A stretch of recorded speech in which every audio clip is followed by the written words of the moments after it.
In today's video, I'll be going over 5 operators in Rainbow Six Siege that you need to stop playing now.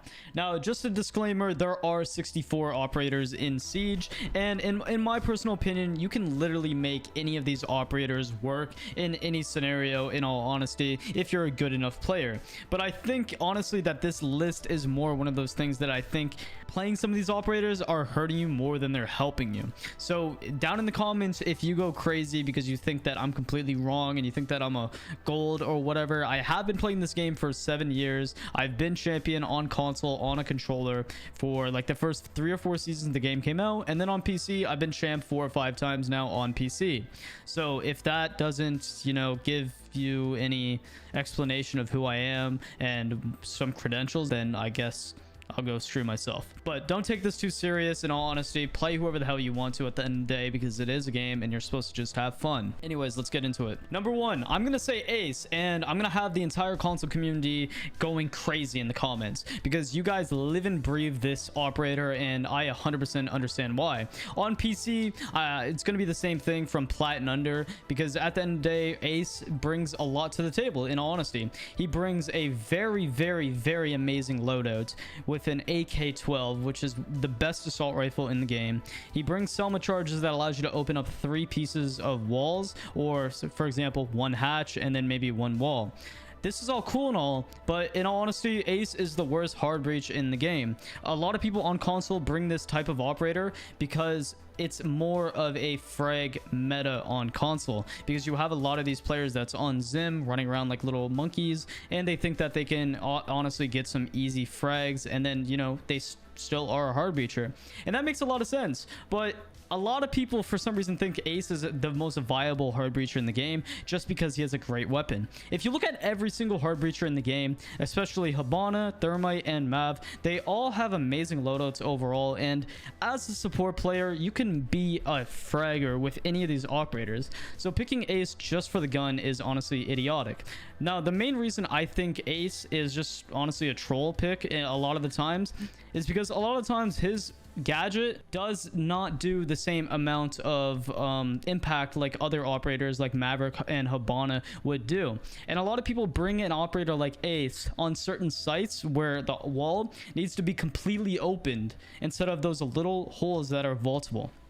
And honestly, that's really annoying, and it's honestly very easy to impact trick this operator's gadget. So a lot of the times I rather bring a Thermite, or I rather bring a Hibana, just because of the amount of lines of sights and just because of the hatches that you can open. So ask yourself, when you're bringing Ace, is the holes that you're making viable enough? And honestly, is Thermite better for whatever type of scenario you're going into? I just think that Ace is overplayed a little too much, and I do think that there are maps and sites where Ace is very viable, but he's one of those operators you need to ask yourself, do I need an Ace, or would a bigger breach or more breaches be more plausible? Next is going to be Bandit.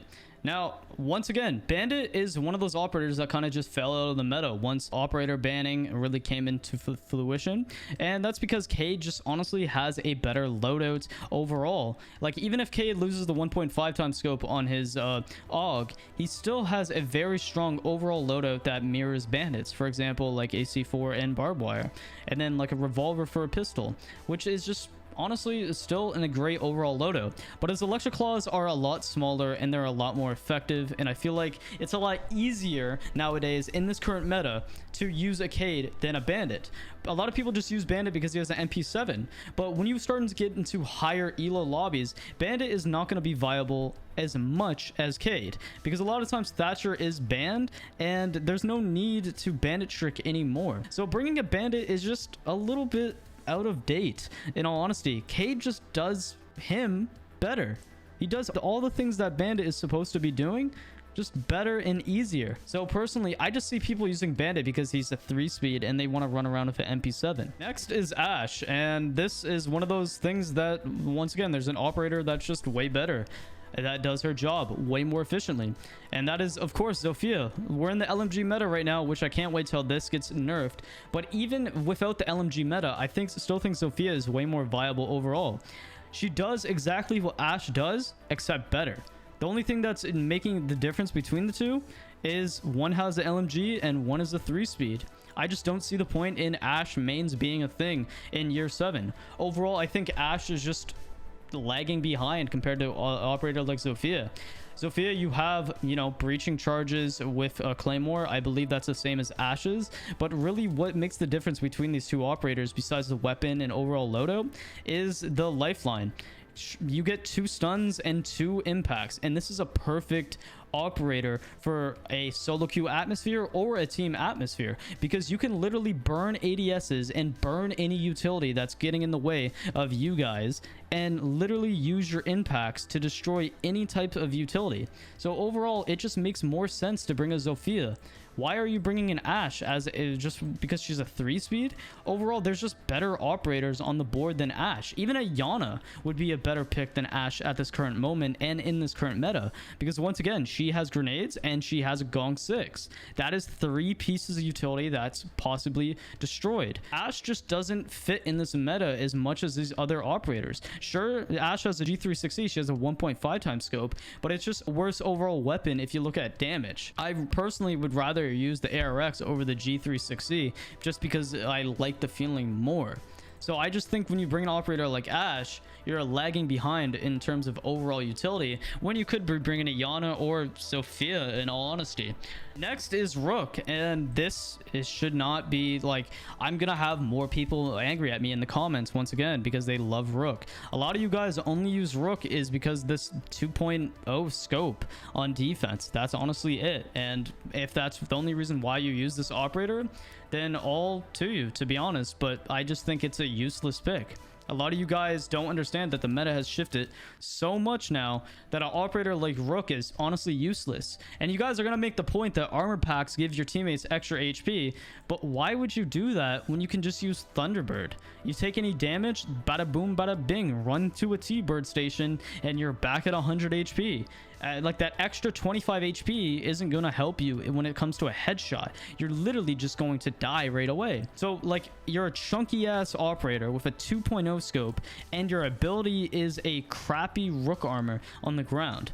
I'm going to have you guys furious in the comments over this pick. I just think Rook is useless.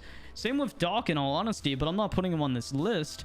Like, Thunderbird does what both these operators do, except at a more efficient rate, with a C4, with a spear, with a bearing 9. Look at this loadout. This is an amazing loadout overall. And I got the Garfieldisdoc charm, which you guys can subscribe for right now over on my Twitch. Overall, Rook is honestly completely out of the meta. I would say Rook has been out of the meta since ACOGs have been gone off defense. So I would just not be picking Rook, to be honest. Last but not least, and this is a 100% for the console community, is Cali. I just don't think an operator with a sniper fits very well in a game like Siege, especially one that has a bolt-action rifle. It just doesn't make sense, once again, when you have an operator like Maverick that can technically do Cali's job. Doesn't destroy the utility unless you burn the, you know, utility off, but it allows you to open up areas where you can either shoot bandit wires or cage charges or ADSs, and that's honestly what Cali does. You could even bring a Twitch, for example. I would be more happier with someone bringing a Twitch and trying to get stuff off the wall, but of course that doesn't, you know, happen when you have mute jammers. So Maverick is my go-to pick.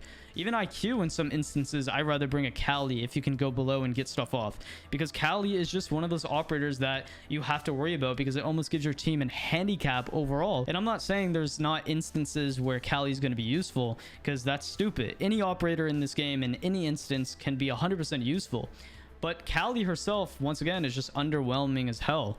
Overall, I know a lot of you guys are going to try to make the case for every single one of these operators down in the comments, and that's 100% true. And some of the things you guys are going to say is going to be true, and that makes sense, and I'm totally okay with that. If you think I'm wrong, then that's okay, because that's the thing about Siege and just having opinions. You can have a different amount of opinions. It's just with the cases I made for every single one of these operators, I just think that you would overall probably play better and play better in a team manner if you stop using these 5 operators. But let me know down in the comments, guys, what your thoughts and opinions are, and if you think I'm incorrect, because that is totally okay. If you think I'm incorrect and you think I'm dumb and whatever. Besides that, I hope you guys enjoyed the video, and if you want to see more videos like this in the future, make sure to like, sub, and comment, and that's about it. Thank you guys for watching.